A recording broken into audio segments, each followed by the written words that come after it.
Ladies and gentlemen, from Formula One, Formula Drift, and a rider herself, please welcome to the Dealer Evolution stage, Lorette Nickel. Hello, everyone. Hi, good afternoon or good morning. I think we're still in good morning.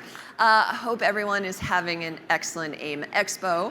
I'm so excited to introduce this next panel, and it is how AI is reshaping dealer operations and what it means for 2026. So please welcome to the stage from Transax, Jared Dowdy, Vice President of Sales and Strategic Partnerships, Greg Pfleider, CEO, Accelerate to Compliance, and Andrew Campbell, Business Development, Transax. Guys, thank you so much. They're going to help you navigate how AI is being utilized inside powersports dealerships today. Gentlemen, take it away. Thank you.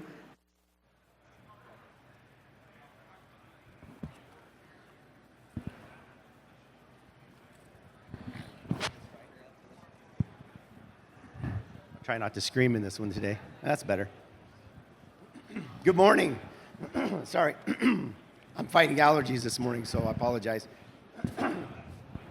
Greg said that's cap. You're just hungover. It's not allergies. I don't believe you. So here we are. Thanks for being here. Appreciate everybody being here. Shocker that we're talking about AI again, right? But we're going to have a little bit different conversation. So I brought some good friends of mine up here to have a conversation because it's relevant, and it's relevant to you all, and they have experience with you all. I could get up here and talk for 4 or 5 minutes, and everybody's like, who are you? What are you talking to us about? And why should I listen to you? Here's why. I'm going to have Andrew give you a little background on who he is, so you know where his point of view is coming from and where his thought process is, as well as Greg, and then I'll give you a little bit of background on myself, and then we'll dive into the presentation. All right, guys. My name is Andrew Campbell. I started my career with Harley-Davidson Motor Company, spent almost a decade with them, kind of going from the bottom to the top. And then in 2016, I bought my first dealership, ended up with 12 dealerships as a managing partner across the Southeast. So I've actually been 100% in your shoes for over a decade, grinding, closing deals, and doing whatever it takes and managing processes and sales in the overall operating company. With 12 locations, my business was over 100 million in revenue and had over 400 people working for me. So when I talk about systems and processes and how it relevance to bottom line profitability, I've been there, done that. I've been 100% in your shoes. Thanks, Andrew. Good morning. My name is Greg Pfleider. I am the CEO of Accelerate to Compliance.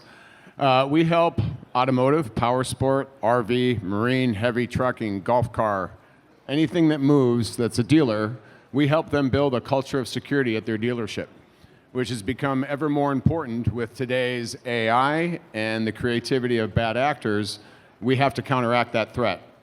And we help dealers do exactly that by building a culture of security at their stores. Thank you, sir. And again, Jared at Transax. I am VP of all and head janitor of everything as well. And what we do is we provide a solution for you that is not a replacement for your website. It's a plug-in to. It helps people online shopping. We have AI tools, CRM. We'll get into a little bit of that stuff. Greg and I have been on 3 panels now together. And during the year, having conversations with Greg and wanting to partner with each other, it was a good marriage. So we have all this software that we're developing and we're giving to dealers. Why not make sure that we have a partner that we can rely on that makes sure that you all are secure, there's no data breaches, all of that good stuff. A little bit about my background before Transax. I worked for Harley-Davidson Motor Company for about 3 years. Prior to that, was on the automotive side for 20 years, both retail and the OEM side. So that's a little bit about me. This presentation is going to be more of a conversation between the 3 of us because I feel like that's relevant, and instead of getting up here and just talking for 45 minutes and boring everybody to death, it's going to be more of a conversation. We'll leave a little bit of time at the end if there's questions, and then afterwards, feel free to come up and have a conversation with us. We'd love to talk. Just for the agenda, we're going to talk about how AI is impacting us and helping us. We're going to talk about the disruptions and the challenges because, let's face it, they're there, right? And then last, we're going to get into Greg's specialty, what are the security risks and how do I protect myself, okay? So the first one we'll get into is how is this helping us from a customer experience perspective in sales, operations and efficiency, and then marketing and content. We'll get into a little bit of that. So Andrew, from a dealer perspective, let's talk about this first one. There's a lot of chatbots and there's a lot of search engines out there. There's a lot of AI tools out there. I mean, talk about that whole customer inquiry. The lead comes in. Like, we have those traditional, there's the Wild Wild West where it comes into everybody at the dealership and everybody's fighting for it. They all funnel into a sales manager, and then we got the BDC model. So how is this impacting each of those? Yeah, so what it really comes down to is hopefully everybody has an amazing sales process, but the amazing sales process is always on 24/7. Also, what we have seen is that dropping leads and also being able to respond quickly. In general, if you cannot respond to a lead quickly, when I say quickly, 15 minutes, if your customer is not engaged with your business in 15 minutes, because more than likely, he's talking to 3 other dealerships, Facebook Marketplace, his buddy down the road looking for a driveway to driver, sale. And because of that, realistically, when the ether is hot, we know that someone who's looking for a discretionary purchase, they're making that purchase probably within 23 days of when they first started reaching out. And it's going to take about 23 to 32 touches within the sales process to make that decision. And so if you as a dealer are not engaged with that while they're wanting to be engaged, because there's so many people now that are not putting leads in or opportunities of reaching out during your core business hours. Because guess what? They're working to try to afford the payment to have the toy. And a lot of times they just can't make the phone call, the inquiry, so they're getting home late from work, putting the thing in, and guess what? No one is responding to them if you don't have a tool in place, and manpower right now is not cheap and it's hard to find. So what is the cheat code? And that's exactly what we're talking about here, is the cheat code. Yeah, I love that. When you get into ideal state for a salesperson, when they do get a lead in, customer inquires on a specific unit, as a dealer principal, general manager, you want them to respond and say, hey, we do have that in stock, but here's some choices for you. How is AI taking over that and helping out from a marketing perspective? Yeah, so a lot of times they're reaching out saying, do you have this unit in stock? Is it available? Think about if you're buying something at Facebook Marketplace. It's the classic, is this available? People want to know, do you even have the unit? Because unfortunately, there's so many dealers out there that are representing units that are sold, they don't have, they're just waiting for the order. So showing that you actually have the availability, showing that you can prove they have availability, and that's why when I work with dealers, I always say, make sure your pictures represent the unit in your business so they actually know that you have the unit to build the confidence up. But also when AI comes into play is not only can we show them the picture of the unit, we can send a walk around video, maybe a YouTube video that you guys already preloaded, ready to go. But in addition to that, the customer gets really excited when you can respond, and if you say, hey, that actually just sold, or you can respond with payment ranges or other options that maybe are more in line. Because we'll have them say, hey, do you have it in green? AI can immediately find the green one in your inventory, send the link over, and get them excited. Because what happens is when the customer sees the confidence and that you are able to be, I call it the easy button, and be able to answer those questions, Jared, guess what? They stop shopping every place else because you are the solution. Yeah, that's well said. That's the beauty about AI, is it extends that conversation out past the autoresponder, right? Because autoresponder, you can get off and you can stop the clock, great, but they're also sending it to 5 other places, and AI will just stretch that conversation out like it's a real person, right? Greg, there's obvious risks. How do I determine, okay, is this a real person or is it not? Yeah, the world, unfortunately, over the last year has become a very scary place as it relates to the development of AI.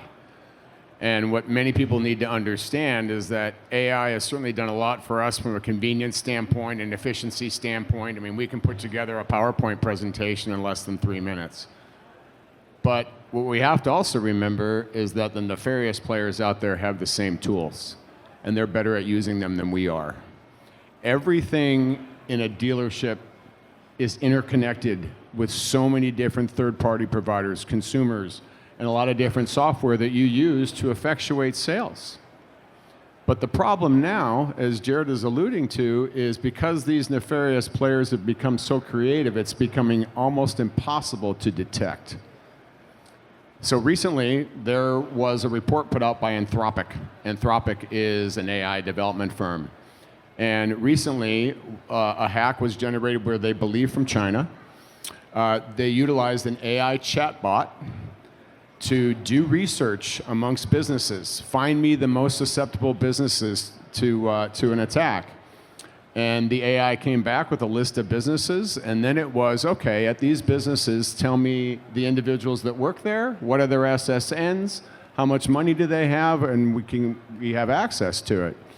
Once they were able to get that information, they executed the attack, and this was an automated AI attack. And what that means is that they put it into the AI, and they tell it to continue hitting the button until somebody answers, or continue hitting the button and no one answers and go around the button and then utilize the information that you're trying to discover.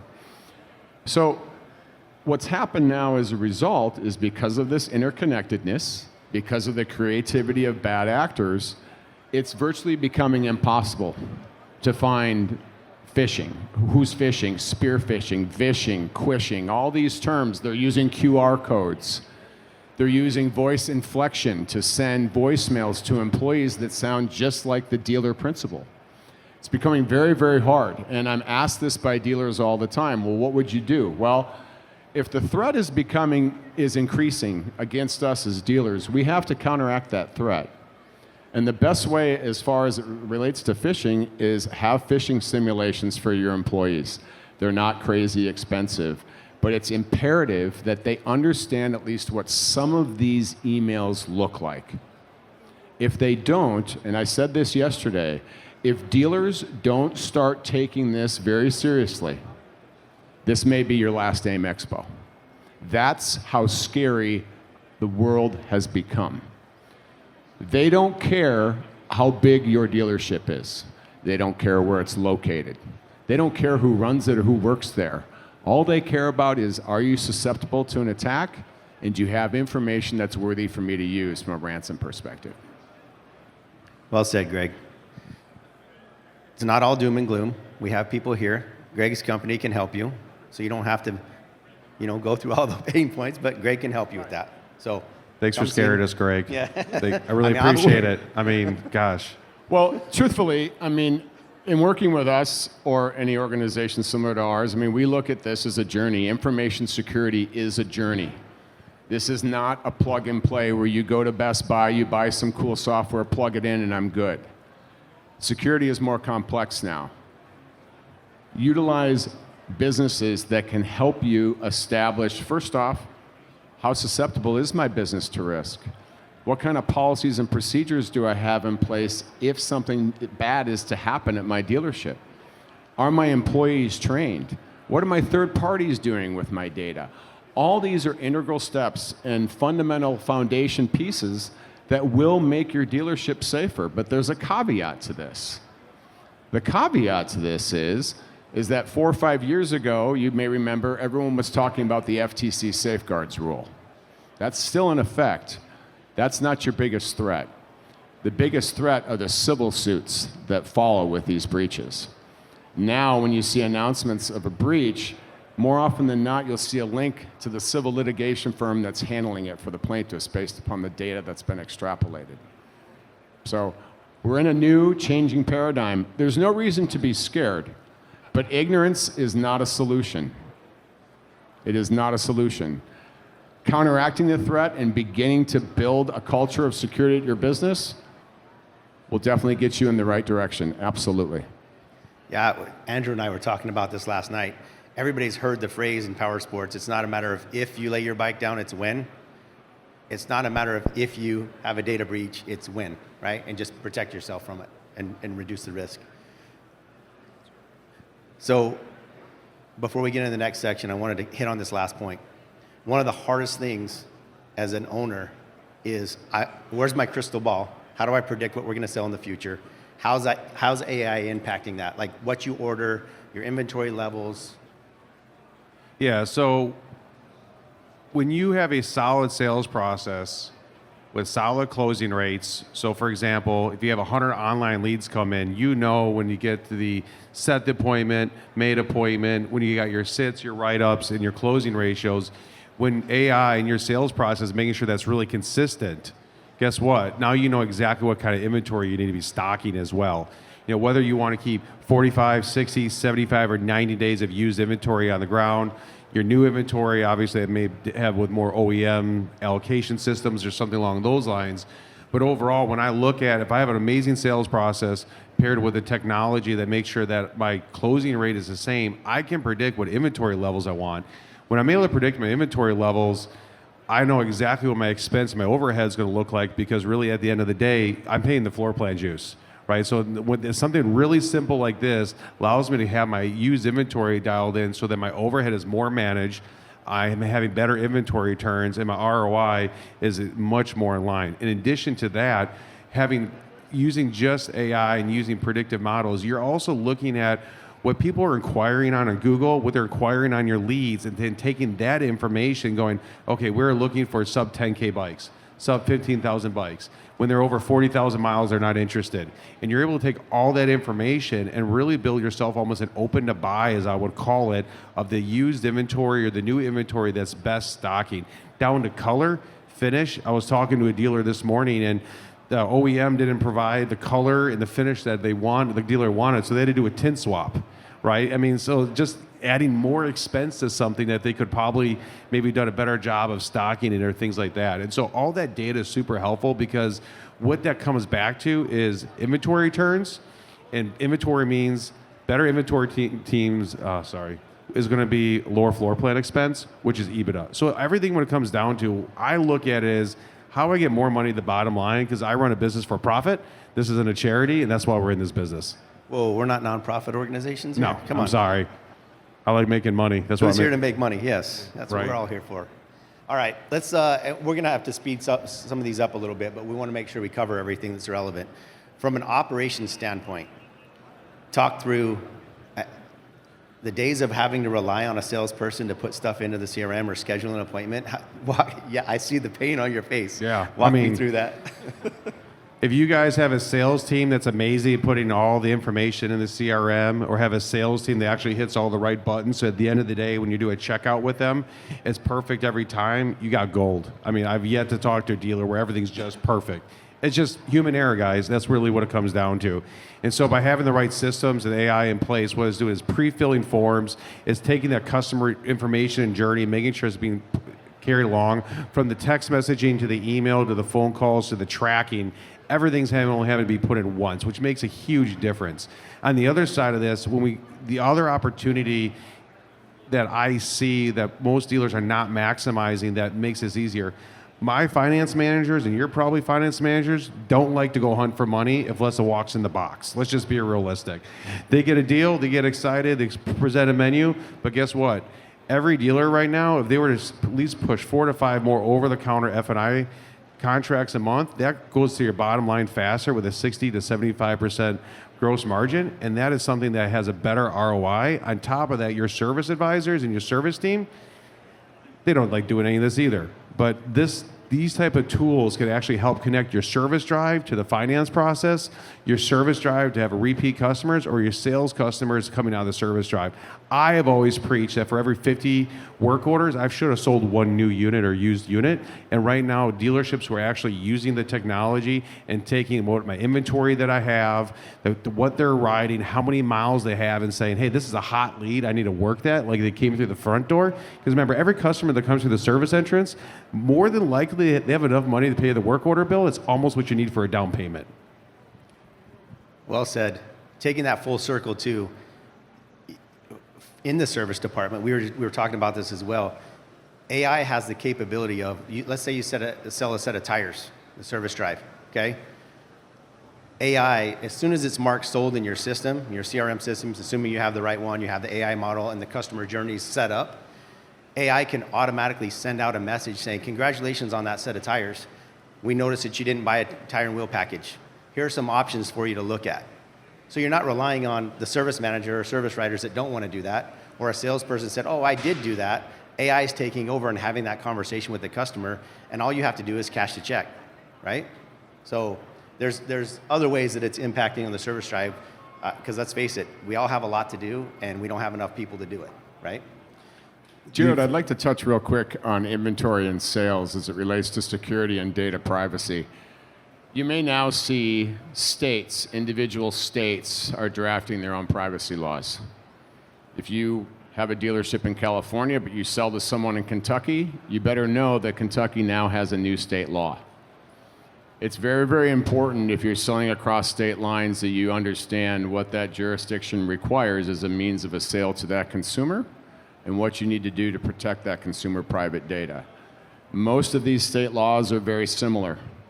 But if, for instance, you're in California and 40% of your sales are in Nevada, you better know what Nevada's rules are and the privacy rules. I'm sure you see a lot in the headlines. There's a lot about privacy, especially with younger adults in this country. But the problem still resides with those of us in the space we're in now. So be very, very aware when you make those sales, you understand what the data privacy rules are once that sale is effectuated. Well said. And if you don't know what they are, the strictest ones are in this state, so just come here and just make sure you're compliant. California takes care of the rest of the states. All right, let's move on. From a marketing perspective, I mean, talk me through that, Andrew. Yeah. So first thing that comes to mind is for those who are a new dealer who have sell an OEM product, they will tell you the first day of the month, hey, we have a new promo going on, right? And you have no runway to be ready for it. I've seen it time and time again. Hey, $2,500 off of this, dealer cash, buy this, get this. And you don't get enough time. So how I would be using my AI model with my CRM and my marketing is I'm taking that information, building customer profiles, and immediately launching campaigns dynamically and quickly so that when I get this is what the dealer cash, the promo, the rate buy down, whatever it is, I'm going back and saying, what are my unsold greets? What are my unsold write-ups, my approved but non-funded deals, that this information would allow them to move from consideration back to a test ride or back to a write-up stage. And so that's the first thing that I think of from the marketing side is that OEMs keep throwing things at the wall trying to say, hey, will this work? Will that work? Also, when new product launches, there's a bunch of brands that are just launched new product. There's some new product launching next week for some other brands. We have to tell our customers as fast as we can because we want to be first to market, right? And as our inventory rolls in, some brands are going to roll that inventory in really fast. Some of it's going to trickle it in. Well, what's the best way for me to tell everybody the features, advantages, and benefits of that product really quickly in a way that's bite-sized so they're not overwhelmed, but it feels like what I always have the phrase a virtual hug. I'm letting them know I appreciate them, I love them, and here's some more information. But how do we do it quickly, professionally, and to the right customer demographic so it doesn't feel like noise? Because if you're getting a message that speaks to you, you're going to retain it. It builds the brand and value of your dealership. If it's just a blanket kind of a master campaign, you immediately go, oh, I'm not interested in that. So making something that's unique to what that customer profile or demographic is what's going to make them want to hear, retain, and actually respond to you. Well said. I would also say, with AI, when you're talking to AI companies, come talk to us. A lot of companies out there will tell you, yeah, we've already vetted this. We've got the model down. We'll set it up for you, no problem. You don't have to do anything with it. I would say question that. Come have a conversation with us because you can make this tailored to your specific dealership, to your specific sales process, how you speak. If you want it to speak in a Kentucky accent, you can have it talking, or an English accent. Like whatever speak you want it to do, little tweaks to that AI tool, you can make those, and you have the control of that. So make sure that you're vetting that when you're talking to any of these partners and for these marketing campaigns specifically, right? You want that to come out as you would say it, not how the AI bot wants to do it. And one thing let me add there, not how you would say it and your dynamics, your brand, but also how you price your payments or your units. Some dealerships are very big on low down payment, high turn, or they want to present a 36, 48, or 60 months at certain rates.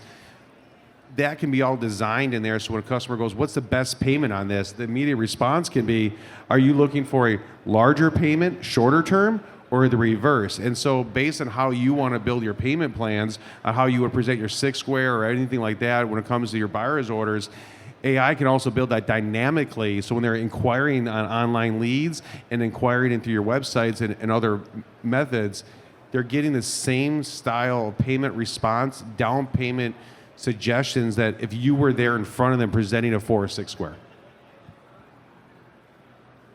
Let's get into some of the challenges now. Let's get some of the disruption because it's out there, right? We're all new to this.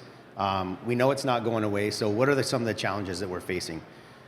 Talk me through it's hard finding good help. Agreed? It's hard finding good help. And if you have your staff and they've been there for years, congratulations. Turnover is a real thing at dealerships. It just is. Talk me through some of the skill requirements. What are you looking for now? What are the pressures? What are the roles that it's affecting at the dealership? Yeah, so I think some people immediately go, oh, I'm going to bring this AI tool in. I'm going to go ahead and replace 2-3 staff members.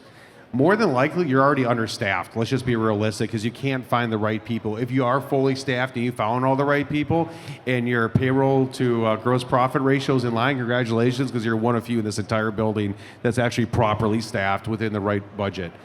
If you're not, more than likely, you have two things going on. You have a below average performing sales process, and you're trying to get to average. And that's where this will come into play, is take the pressure off of being below average performance. It may not be a below average team. It just may be the sales process or how you guys are working, the scripts, the outbound activity is just not 100% there. This is that turbo that takes you up to average. And so you can get the closing ratios that you want, whether you're looking at a closing ratio between credit app and closing or transactions and delivery, either way, getting yourself to average in a lot of cases is a huge win. In some cases, that's the difference between 2% EBITDA and 6% EBITDA in certain markets for bottom line profitability. On the other side of this, if you're a dealership, I'm crushing it in the store where they come in, I have the great impression, but my online lead closing ratio is below 5%. I see this all the time. I would want my closing ratio for online leads to be anywhere from 12 to 15%, because at the end of the day, those customers are hand raisers. They want to be involved with your brand, your product, and so forth. But how do you get from 5% to 12% or even above 15%?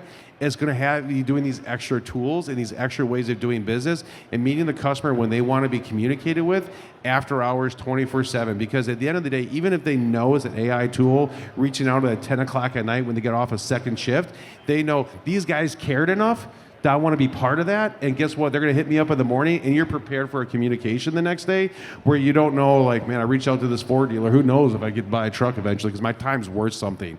You recognizing that you're meeting them halfway there is really important. So from a staffing standpoint, your staff is going to have to be dialed in and going to have to be taught a little bit how to use the tools. But that's just about anything right now. Change is constant. That's all we know right now in this space. We've gone through a lot of change the last 5-6 years in this industry. But actually, this is the one thing that's going to take some pressure off. And actually, you'll see immediately with the proper systems in place, the proper CRM, closing ratios get better. Because when closing ratios happen, you're going across less pencils back and forth, which means you're reserving more margin. The other point to this does not in any way, shape, or form, and will not ever replace the importance of human interaction. It does not.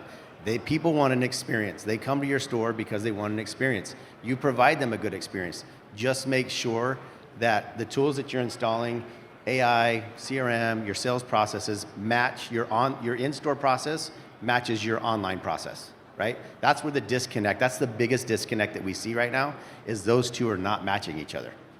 AI does not replace the culture, no, the team, no, the blood, sweat, and tears that you built in your dealerships. It doesn't. That culture that you built in your business is what will be put into these tools, into these features, so that when your customer interacts, they go, man, that's just like how I met Bob there, whoever that is, because it's that same look and feel. Because these tools learn your guys' style of communication, and you can preload it with the right prompts and the communication as making sure that your customers, when they reach out to you, they understand the why buy from you. Yeah, precisely.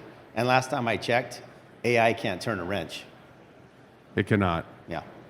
It can tell you how to turn the wrench, but it doesn't do it for you.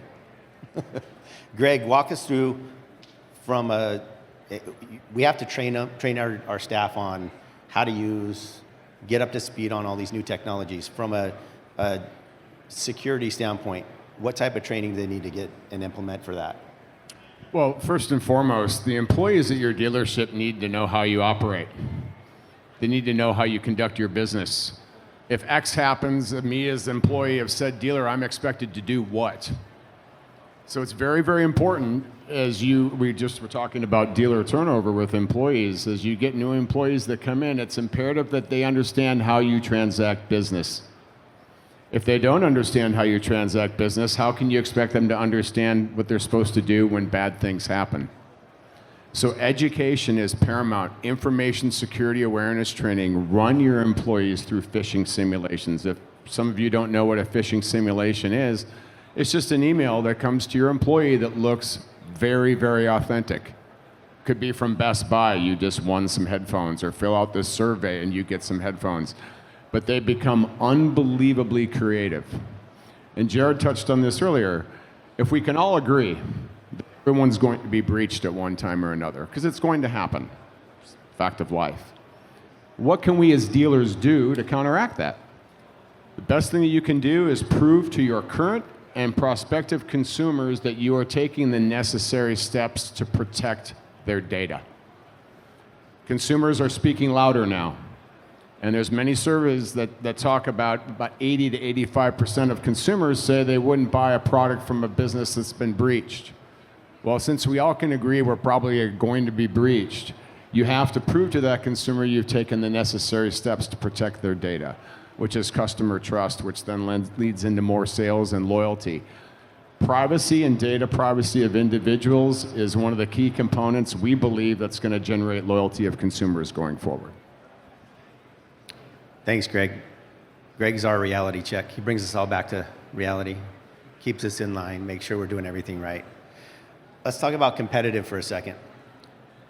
There's people out there, early adopters of this, that are gaining an advantage over us because they're out there and what's happening to the market share, right? They're stealing your customers because they've adapted this technology. So if you haven't, and look, we talked about this yesterday on the panel. Installing too many tools at one time is also the wrong thing, right? It's doing things the right way. Make sure, first and foremost, like Andrew talked about, have the right people, have the right processes, and then start one by one, like start adding. Look at tools that can combine all of those into one. Who here would rather work with one vendor versus 7? One vendor that does everything that 7 vendors do, right? Ideally, that's what we want. So from an online perspective, AI is taking over a little bit and it's stealing market share, is it not, Andrew? From the online, what I would really like to focus on here is that two things. First thing, I want to make sure we recognize the importance of having your customer data and the importance of how you use it and the importance of having a strong sales process. Eventually, you're going to sell and transition your business in some way, shape, or form. That tangible value means something on your closing statement of what your business is worth. I just want to make sure everybody's really clear on that. So if you have bad customer data, bad security, when you eventually have to transition your business, whether it's family or the open market, it's one of the first things that people look at, a quality of earnings assessment of what is your security, how much customer data do you have, and how you've been using it, how strong it is. With that is the other side of is how you're using the customer data so that when you're not running your business, the next person is, what you're doing and how well you're doing it. And that's where the gaining market share and using AI tools and the right vendors and not having your information segmented across 7 vendors, doing 7 different things, but having everything underneath one house so everything connects in one spot is so important. With that, whether your people are purchasing something online from you, whether it's clothing, gear, whether it's even putting the down payment of their new unit, paying for a used unit, things like that, that needs to be the easy button and seamless. What the risk of falling behind really is that not being the easy button. I'm gonna be really frank with you. If you think about anybody who's probably purchased something on social media, online, Instagram, doing the classic scrolling, when they made it really easy to buy it, you bought it. But when you had like 2 more pages, you had to put something in there, my credit card didn't autofill, this didn't work, you went, I'll deal with this later. It's the same thing here with the transactions that we do with our customers. If we can't make it easy, they're just not going to do it. Because guess what? We are a discretionary income product. We sell, everything we sell is what people want, not what they need. And so when it comes to falling behind is that we have to be in a commerce standpoint and an easy to use standpoint, just like everybody else in all other industries, if not better, because we are discretionary income products.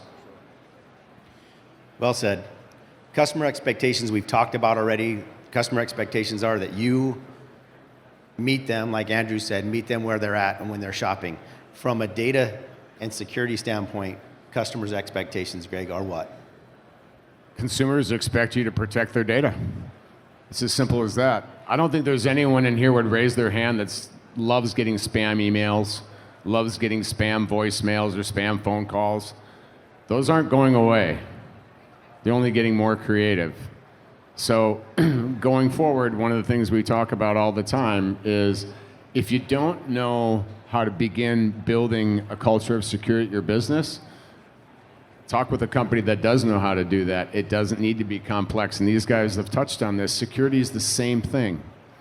Going out and buying all kinds of different products and features and software, there's a lot of duplication of effort there. Start simple. Start with an assessment of your business. What is the needs analysis we have from a security perspective, a marketing perspective, a sales perspective? Where do we sit today?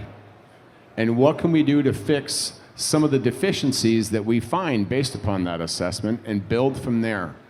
But standing still is not a solution. So that transitions us right into this next section. And so we had this great presentation and everything was organized properly, and we just went off the rails, didn't we? It was awesome. It was a great conversation. No, it was great. You knew what was going to happen when you invited me. I don't have a script. I know. And you like to talk, so that's also good. So, Greg, other than the things that we talked about a lot from a security standpoint, is there anything else that we maybe missed that you want to address? Some recent examples, anything that you want to bring up that we didn't talk? We talked about phishing. I mean, when I hear phishing, I hear. What else? What are we missing? What do we not address? Well, when we talk about security, most people just think about ransomware, or they think about, phishing and things of that nature. But earlier you guys were talking about inventory. The nefarious players are now playing in that space too. It was just a headline this morning that a $580,000 Mercedes G-Wagon, G63 wagon, was stolen.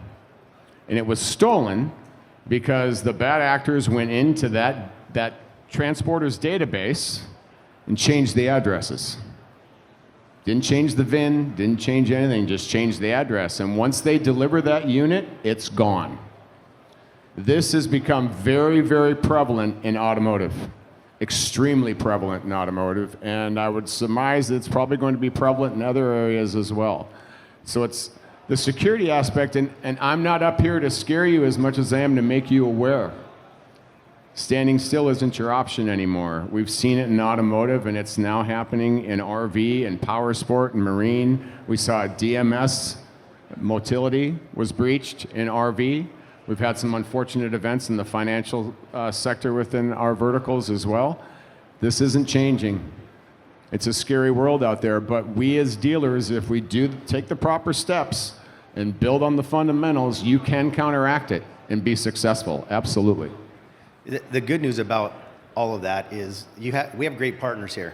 Like Greg's, his company, great partner, can help you, so you don't have to, there's no thought process that goes into that. You just have to make sure that you're connecting with Greg, that you're getting your people trained, you're staying up with compliance. Like if Greg were to say, hey, make sure you're protected, I'm like, where do I start? Like I have a gun, does that count? Have conversations with them. Just dip your toes into that and see what that's all about, if you haven't already, okay?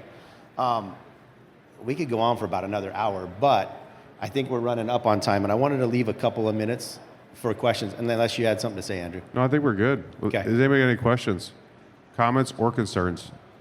Greg will do the concerns. I'm not doing concerns. He's the scary one here. Yeah.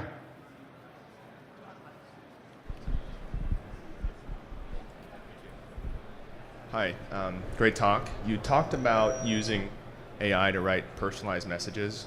I've found, because our dealerships tried out AI tools, customers are smart, they know it's an AI, but you talk about collecting data on people to create more personalized journeys. Can you give me some examples of what that would look like? And are you guys storing this data in a DMS somewhere? And what does it look like to actually create custom journeys for customers?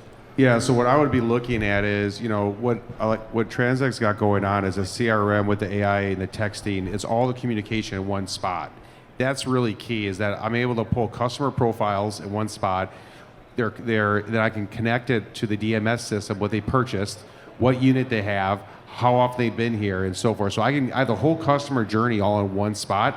I can take all that information, and then I can also do a campaign of personal messages going, hey, we got this new Triumph in, blah, blah, blah, you have this, and so then it sounds unique to them. Yes, there's a lot of messages out there, and probably a third of all of our emails we send out now, we want to make sure that we're cleaning it up with ChatGPT or with something like that. It is becoming extremely normal, but really the personalized messages is that if you're able to connect the customer path, all the right information, the unit that they have, where they are in the journey, were they just in service, and really prompt it for the ask, the sales, or appreciation. That's that's the information that you're gonna need to pull, and that's where the magic is in the proper tool, because it can connect all those dots there. When you have a fragmented system across too many different platforms, you're depending on all those connections to happen properly in order to get that message out there. I know that was kind of high level, but does that make sense? Yep, helpful. Thank you. I would add to that too, like we talked about earlier, with the AI prompt, you don't have to code it. You just say, this is how I want it to speak, and we can change that for you. So it's speaking. Yes, is it a bot and people will figure it out? Probably, but it's less likely for that to happen if it's speaking how your dealership speaks. So we can customize that messaging for you. You also put in examples of how you speak normally and say, this is how I want my communication, and this is how I look, and it will mimic that as well, like templates. Thanks. Here's my marketing plug for you. Come see us at our booth. Okay. Oops. You had one job, Jared. I just messed it up. I knew I was going to do that. Come see us. We'll walk you through those custom journeys and what those look like. Anybody have another second question, comment, or concern? Put this down before I mess it up again. You guys good? Crickets. We did such a great job. Nobody has any questions. Thank you, everybody, for being here. Enjoy the rest of your show. Come see us at our booth if you have more questions or want a demo. Appreciate everybody's time. Thank you.